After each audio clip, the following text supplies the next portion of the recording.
नमस्कार, मी सुहास. हेल्थ टाईममध्ये आपलं मनपूर्वक स्वागत. हेल्थ टाईममध्ये आपण दररोज एक नवीन विषय, नवीन आजार आणि त्यावरच्या उपचार पद्धती या समजून घेत असतो. आजसुद्धा आपण तशाच पद्धतीची एक उपचार पद्धती समजून घेणार आहोत. आजचा विषय जो आपला आहे तो म्हणजे मूळव्याध आणि लेझर उपचार पद्धती. खरं तर रुग्णाच्या मुळावर उठणारा रोग म्हणजे मूळव्याध. प्राणाला जाचत राहणारा हा रोग आहे. मूळव्याध हे गुदभागी होत असली तरी तिच्या ज्या काही सगळ्या वेदना आहेत त्या आपल्याला सहन कराव्या लागतात. म्हणजे कधीकधी आपण म्हणतो सुद्धा की म्हणजे त्रास होतो आहे, सांगताही येत नाही आहे, पण सहन करावं लागतं आहे. अशा पद्धतीचं हा मूळव्याध आपल्याला त्रास देत असतो. पण सगळी याची जी कारणं आहेत या मूळव्याधीची, ही खरं तर सगळी सुरू होतात ती आपल्या पचनक्रियेपासून. आपल्या आहार आणि आहारावर जर आपण नियंत्रण ठेवलं तर या आजारावर आपल्याला निश्चित विजय मिळवता येऊ शकतो. म्हणून आहार हा खूप महत्त्वाचा आहे. पण आजच्या या सगळ्या शोमधनं आपण मूळव्याध म्हणजे नेमकी काय, त्यावरची आयुर्वेद उपचार पद्धती काय आहेत आणि नव्यानं जी विकसित झालेली आहे ती लेझर उपचार पद्धती काय आहे, हे सगळं आपण जाणून घेणार आहोत. आणि त्यासाठी आज आपल्या स्टुडिओमध्ये आलेले आहेत डॉक्टर ज्ञानेश निकम. डॉक्टर, तुमचं अगदी मनापासून स्वागत आहे महाराष्ट्र वनमध्ये. डॉक्टर ज्ञानेश निकम यांचा जर का थोडक्यामध्ये परिचय करून द्यायचा झाला तर त्यांचं BMSचं जे काही सगळं त्यांनी जी पदवी मिळवलेली आहे ती त्यांनी नागपूर विद्यापीठात संपादित केलेली आहे. गेली 31 वर्ष ते वैद्यकीय सेवेमध्ये कार्यरत आहेत. आयुर्वेदिक उपचार पद्धतीमध्ये ते रुग्णांना सेवा देत आहेत. नॅशनल आणि इंटरनॅशनल ज्या कॉन्फरन्स होतात त्याच्यामध्ये त्यांनी त्यांचे प्रबंध सादर केलेले आहेत. आणि नाशिक आणि मुंबई इथे त्यांचं डॉक्टर निकम्स पाईल्स हॉस्पिटल म्हणून त्यांची दोन्ही क्लिनिक्स आहेत. आजपर्यंत त्यांनी अनेक मूळव्याध असू देत किंवा ज्याला आपण फिस्टुला म्हणतो अशा पद्धतीचे जे आजार आहेत त्याच्यातनं अनेक रुग्णांना त्यांनी बरं केलेलं आहे. डॉक्टर, आपण सगळ्या याच्यामध्ये चर्चेला सुरुवात करूयात. मुळात खरं तर मूळव्याध म्हटलं की माझ्या तरी डोळ्यापुढे ना असा एक काटेरी जंगलातनं आपण प्रवास करतोय आणि ते काटे आपल्याला अंगाला बोचत आहेत आणि ते सहनही होत नाही, अशा पद्धतीचं एक चित्र खरं तर उभं राहतं. कारण ही व्याधी असा त्रास देते आपल्याला की सांगताही येत नाही आणि सहनही होत नाही, अशा पद्धतीची ही खरं तर परिस्थिती येऊन बसते. मूळव्याध म्हणजे नेमकं काय? मूळव्याध हा एक शब्द आहे, तो एक आजाराचा समूह आहे. आणि तुम्ही जसं सांगितलं की मूळव्याध म्हटलं की काटेरी एक लक्षण दिसतं, काटेरी झाड दिसतं, हे काट्या टाईप दिसतंय. तर मूळव्याधीमध्ये सुया टोचल्याप्रमाणे वेदना होतात. गुदभागी शौचाच्या जागी सुया टोचल्यासारख्या वेदना होतात. टोचण्याची जी क्रिया आहे ते काट्यामध्ये असते, त्याप्रमाणे काटा एक त्याचं एक रिप्रेझेंटेशन्स म्हटलं आहे. मूळव्याध ह्या शब्दाला समूह आहे. याचा अर्थ काय? एक आजाराचा समूह आहे. जसं आपण इंग्लिशमध्ये मूळव्याधचं जर ट्रान्सलेशन जर केलं तर आपण त्याला ॲनोरेक्टल डिसिजेस असं म्हणूया. गुदभागी होणारे आजार, त्याच्यामध्ये बरेच आजार येतात. ते एक मूळव्याधीचे या अंतर्गत येणारे आजार. एक कॉमन शब्द जो फिशर आजार असतो त्याला संस्कृत शब्द परिकर्तिका आहे. फिशर म्हणजे कायम शौचानंतर भयंकर प्रमाणात आग होणे, टोचल्याप्रमाणे वेदना होणे, शौचाला कडक झाल्यावर जास्त त्रास होणे आणि पेशंट इतका त्रास होतो का पेशंट शौचाला जायला घाबरतो. दुसरी गोष्ट, शौचाला जायला घाबरतो त्याच्यामुळे जेवण करायला सुद्धा घाबरतो का जेवणानंतर शौचाला जावं लागेल, त्रास होईल.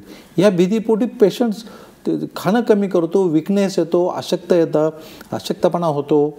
दुसरी गोष्ट, कोणी बोललेलं सहन होत नाही, चिडचिडापणा होतो, त्याचं कंबर दुखतं, पायाच्या पोटऱ्यांमध्ये गोळे येतात, मांड्या गळून गेल्यासारखंच, आणि चेहरा निस्तेज होतो. का विकनेस होतं, त्याला काही नाही काम केलं तरी थकवा जाणवतो. हे सारे लक्षणं हे फिशर या आजारामध्ये येतात. तसंच दुसरा एक आजार आहे ज्याला आपण मूळव्याध किंवा मूळव्याधी शब्दाचा अर्थ असा का कोंब, शौचाच्या जागी येणारा एक जागेची वाढ, तिथल्या रक्तवाहिन्या असतात, गुदभागी रक्त सप्लाय करणाऱ्या रक्तवाहिन्या असतात, त्याचं व्हेन्स हा एक प्रकार असतो.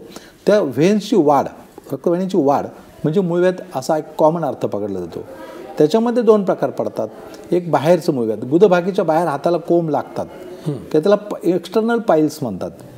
आणि त्याचप्रमाणे गुदभागाच्या आतमध्ये बी पाईल्स असतात, त्याला इंटरनल पाईल्स म्हणतात. त्याच्यामध्ये बी स्टेज असतात. एक पहिली स्टेज, दुसरी स्टेज, तिसरी स्टेज, चौथी स्टेज. कोणत्या स्टेजला आजार आहे याच्यावर डिपेंड असतं. तिसरा एक आजार आहे भगंदर, की ज्याला इंग्लिशमध्ये फिस्टुला म्हणू शकतो, की ज्याच्यामध्ये शौचाच्या बाजूला गाठ तयार होते, ती ठसठस करते, फुटते, फुटल्यावर पू वाहून जातो आणि रुग्णाला बरं वाटतं. आणि हे चक्र दर महिन्याला होत असतं.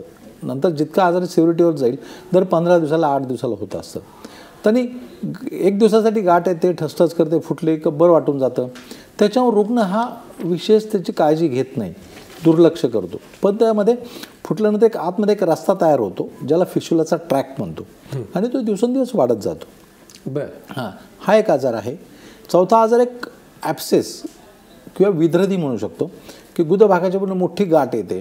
त्या गाठमध्ये सुरुवातीला कडकपणा असतो, नंतर पू निर्मिती होते, नंतर मग ठसठस करते आणि जोपर्यंत फुटत नाही तोपर्यंत रुग्णाला हैराण करते.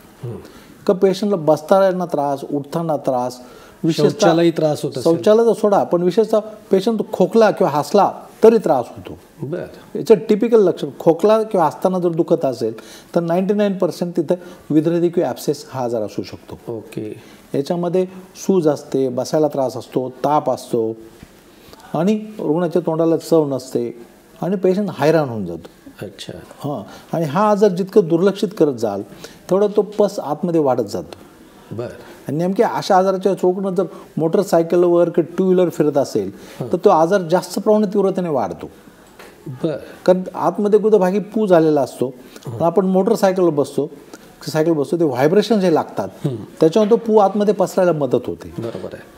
तुम्ही इतके आत्ता खरं तर म्हणजे मूळव्याधीचे जे पुढचे जे प्रकार आहेत ते सगळे खरं तर तुम्ही मला सांगितले, म्हणजे एकूण या स्वरूपाचे काय आजार होतात. आपल्याला एक फोन आलाय पांडुरंग म्हणून, चेंबूरवर नाही. बोला. पांडुरंगजी विचारा तुमचा प्रश्न काय आहे.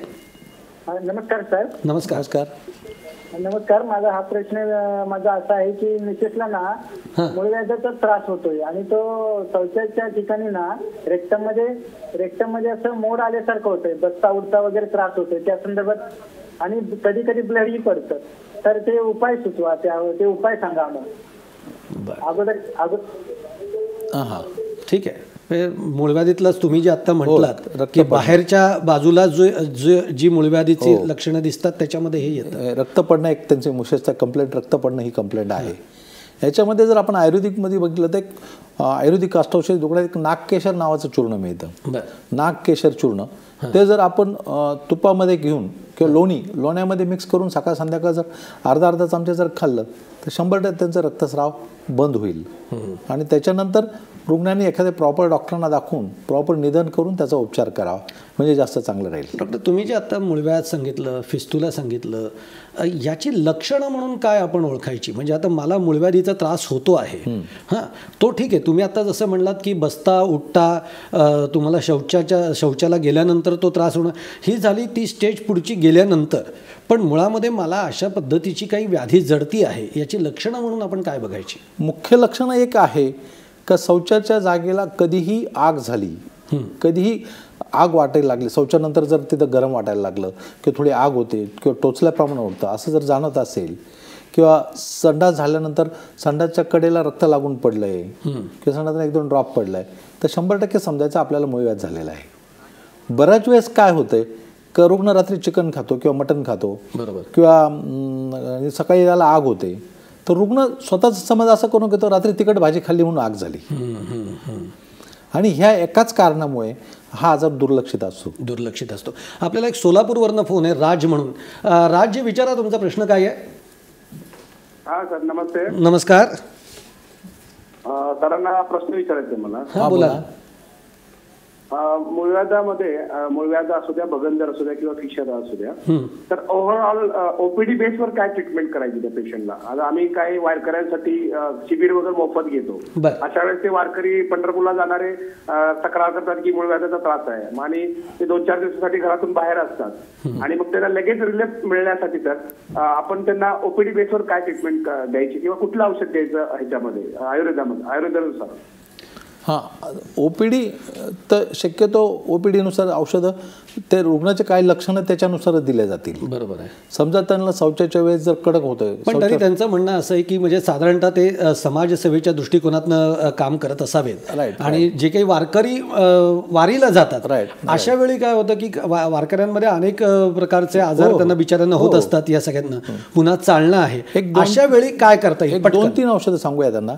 तर जर त्यांना मूळव्याधीचा त्रास होत असेल त्या रुग्णांना शक्यतो त्यांनी गंधर्व हरतिक नावाचं चूर्ण येतं, ते चूर्ण रोज संध्याकाळी जेवणा अगोदर 1 चमचा घ्यायला पाहिजे. ओके. दुसरी गोष्ट, शौचाच्या जागी जर वेदना असेल तर ते आपलं एक शतधौत घृत किंवा गावठी तूप असतं, ते तूप त्या जागेला लावावं. बस एवढंच 2 उपचार करायचे, बाकी काही करायची गरज नाही. मला डॉक्टर पुढच्या याच्यामध्ये यायचं ते म्हणजे साधारणतः की याला कारणं काय आहेत मूळव्याध होण्याला. नाही, इथे आपण एक छोटासा ब्रेक घेतोय, ब्रेक नंतर तुम्ही मला याचं उत्तर द्या. आपण इथं हेल्थ टाईममध्ये एक छोटासा ब्रेक घेतोय. कुठेही जाऊ नका, पाहत राहा महाराष्ट्रवाद.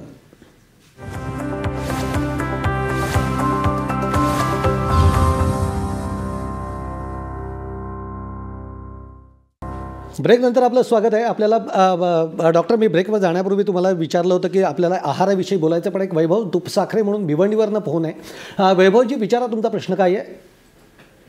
नमस्कार सर. नमस्कार. सर, मला माझं मोबाईलचं ऑपरेशन 3 वर्षापूर्वी झालं होतं. बरं. आणि आता मला पुन्हा त्रास व्हायला लागलेला आहे आणि मला ही जागा बाहेर येते साहेब. ओके. हॅलो. हां, कळला, प्रश्न कळलाय. राईट. मुख्यतः त्यांचं ऑपरेशन झालंय, 3 वर्षापूर्वी सल्ला दिलाय, पण त्याचा मुख्य त्रास काहीतरी मांसल भाग बाहेर येतोय. त्याच्यामध्ये मुख्यतः असं आहे की त्याचं प्रॉपर निदान व्हायला पाहिजे, की पूर्ण कुल्ला म्हणजे गुद भाग बाहेर पडतोय की आतमध्ये मूळव्याधीचे मोड आहेत ते बाहेर येत आहेत. तर ह्या इंटरनल पाईल्स किंवा प्रोलॅप्स रेक्टम हे 2 आजार असतात. ह्या 2 पैकी कोणता आजार आहे त्याचं निदान करून त्यांना उपचार निदान होणं गरजेचं आहे. दुसरा आपल्याला एक फोन आहे आकांक्षा जाधव म्हणून यवतमाळवरनं. आकांक्षाजी, विचारा तुमचा प्रश्न काय आहे. हॅलो. हां, नमस्कार. हॅलो, नमस्कार सर. नमस्कार. माझी वय 24 वर्ष आणि मला 4 महिन्यापासून मूळव्याध आहे. बरं. आणि त्या जागी खाजवते आणि मला आगही होते, त्वचा फाटल्यासारखी वाटते. ओके. तर त्वचा फाटल्यासारखी म्हणजे खाज येणं वगैरे, तर शक्यतो मुख्य प्रश्न खाज येण्याचा जो प्रॉब्लेम येतो तो शक्यतो कसा असतं, गुदभाग जो असतो त्या ठिकाणी कायम ओलसरपणा असतो. बऱ्याच वेळेस आंघोळीनंतर, शौचानंतर तिथं असणारं पाणी शोषला जाणारा कपडा पाहिजे. पण आजकालच्या जमान्यात आपण जे काही कपडे वापरतो, इनरवेअर्स जे होजेरीचे असतात, आणि ते होजेरीच्या कपड्यामुळे ते पाणी ॲब्सॉर्ब नाही होत. बरोबर आहे. त्याच्यामुळे शक्यतो ते इनरवेअर्स कॉटनचे जर वापरले तर त्यांचा तो प्रश्न कायमचा संपू शकतो. आपल्याला अजून एक फोन आहे स्वप्ना सावंत म्हणून मुंबईवरनं. स्वप्नाजी, विचारा तुमचा प्रश्न काय आहे. नमस्कार डॉक्टर, मी स्वप्ना बोलते. नमस्कार.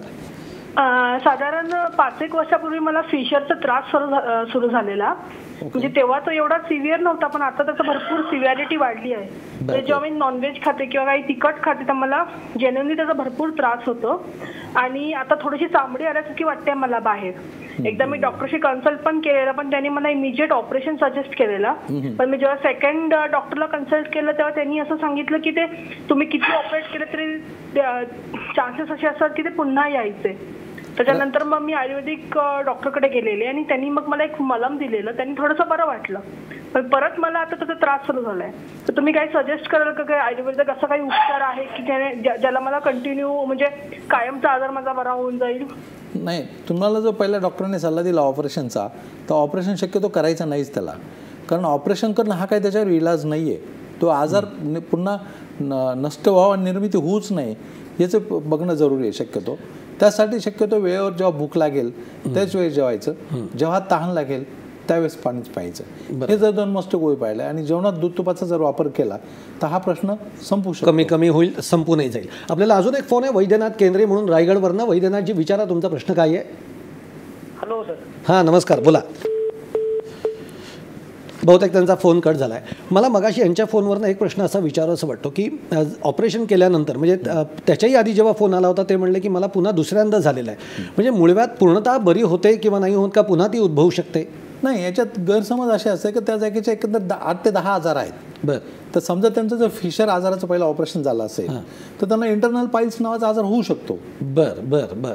फक्त आपल्याकडे शौचाच्या जागेला काही झालं का आपण मूळव्याध झाला असं समजतो. बरोबर. त्यामुळे प्रॉपर निदान करून जर उपचार झाले, समजा इंटरनल पाईल्सचं जर ऑपरेशन केलंय, पुन्हा इंटरनल पाईल्स डेव्हलप नाही होऊ शकत. अच्छा, बरोबर. याच्यात रुग्णांच्या शक्यतो अज्ञानाचा फायदा असतो. तो मी त्याच विषयावर येणार आहे. एक तर अज्ञानाचा फायदा असतो आणि डॉक्टर, मला असं वाटतं की कोणत्याही आजाराचं मूळ जर आपण बघितलं तर ते आपल्या पुन्हा पचनसंस्थेशी, आपल्या खाण्यापिण्याशी, आहाराच्या नियंत्रणाविषयीशी ते कुठेतरी जुळलेलं आहे. काय सांगाल तुम्ही याच्यावर. मुख्यतः मूळव्याध हा आजार होण्याचं मुख्य कारण 2 कारणं असतात. एक जे काही आजार होतात एक तर आपण खातो कसं, काय खातो आणि कसं खातो हा एक प्रकार, आणि दुसरं आपण राहतो कसं, एक आहार आणि एक विहार. बरोबर आहे. मुख्यतः याच्यामध्ये आहारात्मक जे कारणं असतात त्याच्या शक्यतो चवळी, हरभरा, वाटाणा जे धान्य आहेत, ज्याला आपण कडधान्य आहे, कडधान्य, तर कडधान्याने शौचाला कायम कडक होत असते. शक्यतो कडधान्य खायचे नसतात. जेवणात दूध तुपाचा वापर करायचा असतो. आणि मुख्यतः हे आहे की जेव्हा भूक लागेल त्याच वेळेस जेवायचं. अच्छा. कारण खाणं आपल्या हातात ठेवलेलं आहे. बरोबर. पचवणं आपल्या हातात नाही, पचवणं शरीराच्या हातात आहे. जर तुम्ही म्हटले मला सकाळी 8 वाजता मोशन यायला पाहिजे, शौचाला आली पाहिजे, आणि घड्यात 8 वाजल्यावर शौचाला नाही येणार. बरोबर आहे. कारण जर आपण तो नियम शौचाला लागल्यावर जातो, हा एक नियम आहे, तर खाण्याच्या बाबतीत जेव्हा भूक लागेल त्यावेळेसच खायला पाहिजे. म्हणजे अतिरिक्तही जाऊन चालणार नाहीये आणि रिकामं पोट ठेवणं हेही चालणार नाही. रिकामं नाही. कसं असतं, ज्यावेळेस भूक लागण्याची प्रक्रिया होते त्यावेळेस आतमध्ये स्राव होतात अन्न पचनासाठी. नेमकं तिथं अन्न पाहिजे. हो. बरोबर. जर तिथं अन्न नसेल तर ते रिकामे एम्प्टी स्टमकवर स्राव होईल. बरोबर. आणि मग तुम्ही जेव्हा खाल तर ते पचणारच नाही. त्याच्यामुळे ते चिकट होईल आणि शौचाला चिकट होणार. त्याच्यामुळे शौचाला जोर करून बाहेर काढणं ही प्रक्रिया होणारच. तर सर्वात मुख्य भूक लागेल तेव्हा खाणं आणि तहान लागेल तेव्हा पाणी पिणं, हे या 2 गोष्टी अत्यंत महत्त्वाच्या आहेत. डॉक्टर, मला पुढच्या याच्यामध्ये तुमच्याकडे यायचं ते म्हणजे आयुर्वेद या सगळ्याकडे कसं बघतं आणि लेझर उपचार पद्धती जी आहे ती नेमकी काय आहे. पण आपण इथे एक छोटासा ब्रेक घेतोय. हेल्थ टाईममध्ये आपण इथे एक छोटासा ब्रेक घेतोय. कुठेही जाऊ नका, पाहत राहा महाराष्ट्रवान.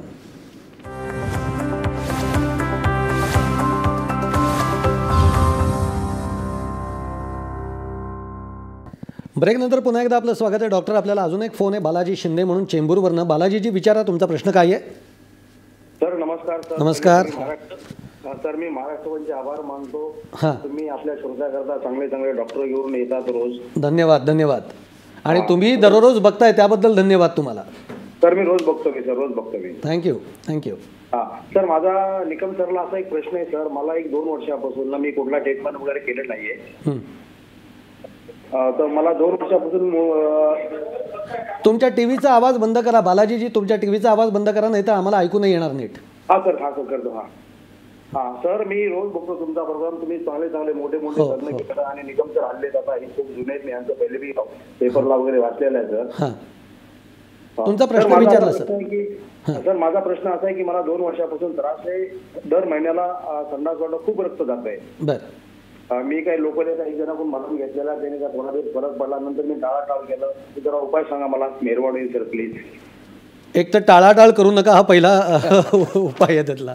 मुख्यतः डॉक्टरांकडून प्रॉपर निदान करून घ्या. नेमकं काय आहे, रक्त कुठून पडतंय, आतड्यातून पडतंय की मूळव्याधीच्या गाठीतून पडतंय, याच्यातून जर पहिलं निदान करून घ्या, मग उपचार करणं सोपं जाईल. बरोबर आहे. आणि शक्यतो टाळाटाळ करू नका, नाही तर उद्या तुम्हाला रक्त भरायची पाळी येईल. बरोबर आहे. डॉक्टर, आपण मगाशी जे तुम्ही अत्यंत महत्त्वाचं सांगितलं की जेव्हा भूक लागेल तेव्हा तुम्ही खायला पाहिजे, हा खरं तर सल्ला खूप महत्त्वाचा आहे. मला पुढे जाऊन आता असं विचारायचं आहे की मुळामध्ये या मूळव्याधीकडे किंवा फिस्टुला म्हणा किंवा फिशर म्हणा, या आजारांकडे आयुर्वेद कशा नजरेनं बघतं आणि लेसर उपचार पद्धती जी आहे ती नेमकी यातली काय.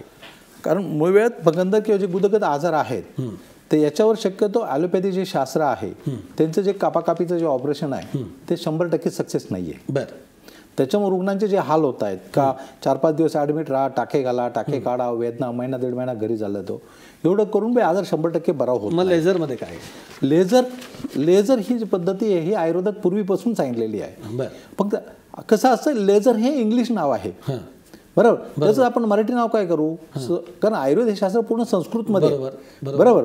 त्याला जसं आपण क्षारकर्म जर म्हटलं, क्षारकर्म, त्याला आपण इंग्लिशमध्ये म्हणून केमिकल कॉटरायशन. बरोबर आहे. आणि अग्निकर्म म्हटलं तर लेझर झालं. ओके. लेझर याचा अर्थ जाळणं. बरोबर. मग तुम्ही लोखंडी सळई गरम करून जाळा किंवा किरणांच्या साह्याने जाळा, that is nothing but laser. बरोबर. आणि आयुर्वेदात क्षारकर्म आणि अग्निकर्म हे 2 चांगल्या पद्धती सांगितल्या आहेत. आयुर्वेदात कुठंही कापायला सांगितलेलं नाहीये. बरं. कारण जो सुश्रुत जो मुख्य होता ज्यांनी शल्यचिकित्सा डेव्हलप केली, बरोबर, त्यांनी मूळव्याधीची मोड कुठेही कापा असं कुठेही वर्णन केलेलं नाहीये. बरं, म्हणजे लेझर उपचार पद्धतीने पेशंटला मुळामध्ये त्रास होण्याचं काही कारण नाही. लेझरमुळे पेशंट लगेच घरी जाऊ शकतो. तो रुग्ण सकाळी 10 वाजता ऍडमिट होतो, 5 वाजता घरी जाऊ शकतो. अंडर अॅनेस्थेशिया प्रोसिजर केल्या जाते. बरोबर. लेझर किरणांच्या साहाय्याने ते मोड्स आतल्या आत जाळून टाकले जातात. बरोबर. आणि टाके नसतात, रक्तस्राव नसतो, त्यामुळे पेशंटला तसाही काही त्रास काम करू शकतो. डॉक्टर, खरं तर खूप बोलण्यासारखं आहे आणि खूप जाणून घेण्यासारखं आहे, पण आपल्याकडे वेळ तसा कमी पडतोय. पण तुम्ही अत्यंत सुंदर, म्हणजे आयुर्वेदाच्या दृष्टीनं आणि मुळामध्ये खरं तर मूळव्याधीची काय काळजी घेतली पाहिजे हेही तुम्ही खूप छान पद्धतीने समजून सांगितलं. तुम्ही आलात, पुन्हा एकदा तुमचे धन्यवाद. आपण हेल्थ टाईममध्ये इथंच थांबतोय. पुन्हा उद्या भेटणार आहोत याच वेळी याच ठिकाणी, अर्थातच महाराष्ट्र बंदमध्ये.